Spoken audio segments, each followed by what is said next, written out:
Kolega Panović, dobar dan, dobrodošli u Kašiprest. Dakle, imali ste prilike sa mnom i da čujete šta je obrazloženje predsjednika Republike kada je reč o raspisivanju izbora. Dakle, ovo nije vreme za ljubimce i simpatizere, kaže Tomislav Nikolić, predsjednik svih građana Srbije, koji smatra da na izborima treba da pobedi Srpska napredna stranka. Šta vam u ovoj rečenici nije u redu? Pa dobro, mislim da je predsjednik Nikolić mogao da bude malo uviđajniji pa da kaže želim da pobedi najbolji, a svi bi znali da je taj najbolji SNS. Ali s druge strane postoji jedan motiv koji je politički racionalan, a to je da Nikolić zna da bi hipotetički kohabitacija s njim bila vrlo teška, bilo koga drugoga, i s te strane on i čeka pobedu Vučića, jer nema čiju pobedu da čeka drugu. Mislim da je to jedan motiv koji je politički najracionalniji, jer mi smo imali jednu vrstu kohabitacije sa Tadićem i Koštunicom koja se pokazala kao jako, jako loša. Ali, dakle, nema nikakve ograde. Čak i na novinarsko pitanje,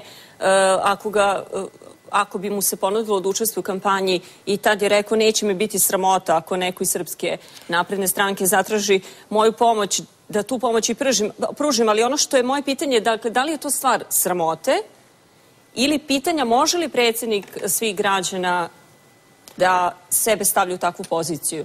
Mislim, koleginica, previše morališete. Mislim da Nikolić mora stalno da podsjeća da je on tu partiju stvorio i da je uvek tu, da će uvek biti tu, ali niko iz SNS-a nije tražio podršku i pitanje da li će tražiti. Šta ako prođu godine, a niko ne bude tražio podršku? Znači, gledajte stvari politički vrlo racionalnije. Znači, kome do morala da ide u crkvu? Nikolić mora da podsjeća da je stvorio SNS i on bi bio šokiran da SNS sutra podrži nekog drugoga. A koga on podsjeća time? Vučića?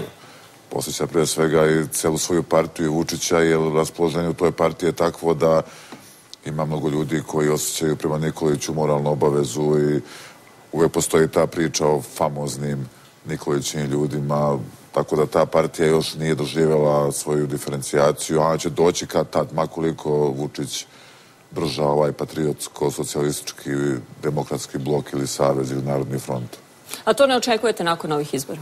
Ne, mislim da su ovi izbori samo jedna međustepenica i ovdje pre može biti raščišćavanje političke scene na opoziciji i desnoj i građanskoj i rešavanje pitanja Socijalističke partije Srbije i Ivice Dačića.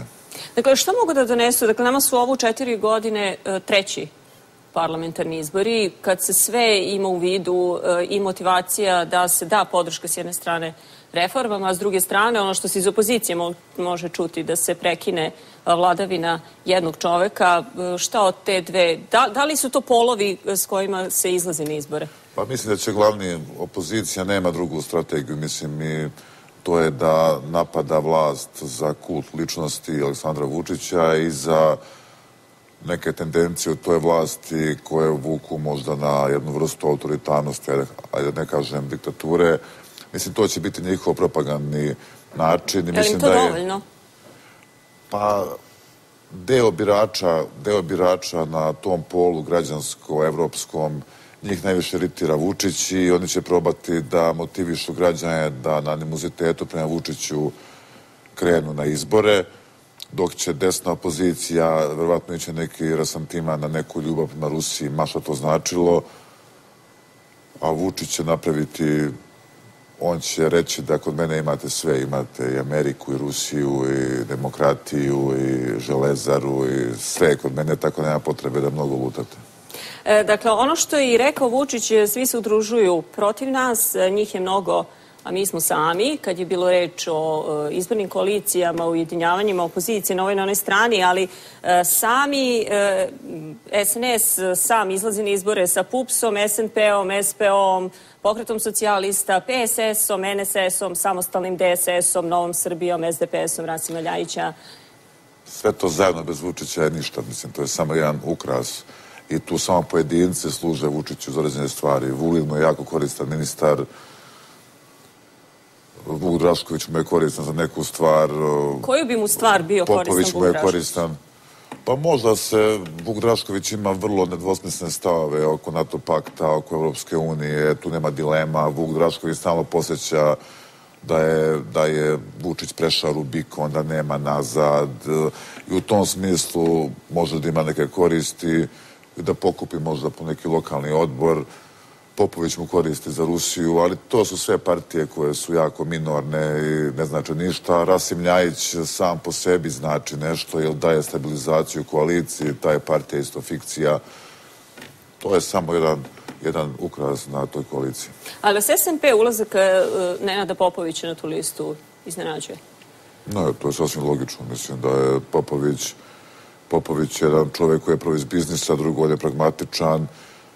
Popović, da li ljudi slušaju što on priča? On kaže, nisam ja protiv evropskih vrednosti, ja sam protiv briselske birokratije i Evropske unije na tom nivou, a za evropske vrednosti sam uvek.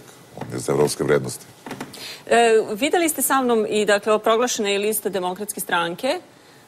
Tu su i Nova stranka, Zajedno za Srbiju, Zajedno za Šumadiju, Pokret za Krajinu, Demokratski savez Hrvata u Vojvodini. Dakle, da li vam je sad uopšte jasno zašto tu nema Tadića i Čedomira Jovanovića? Pa mislim da Tadić i Čedomir Jovanović imaju svoj voz. Oni verovatno kalkulišu... Nije taj poslednji voz koji nudi Pajtić? Pa nije, mislim da oni kalkulišu na neki drugi način i vrlo pragmatično i mislim da ima realne šanse da bi to možda bio potencijalni možda i koalicijni saveznik SNS-a.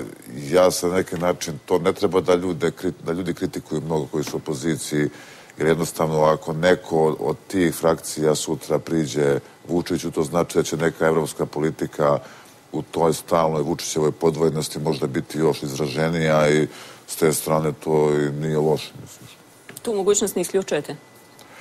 Pa ne isključujem, naravno, mislim, vidjet ćemo samo, ja kažem da je jedna vrsta mogućnosti ovih izbora, to je bitka za to drugo mesto, da li će Dačić ostati SPS na tom mestu ili će neko probati da ga sruši, jer jednostavno bio bi veliki uspeh i psihološki za koaliciju Bojana Pajtića da dođe do 10%, to bi bio zaista san snova psihološki, ali to drugo mesto će biti jako, jako bitno.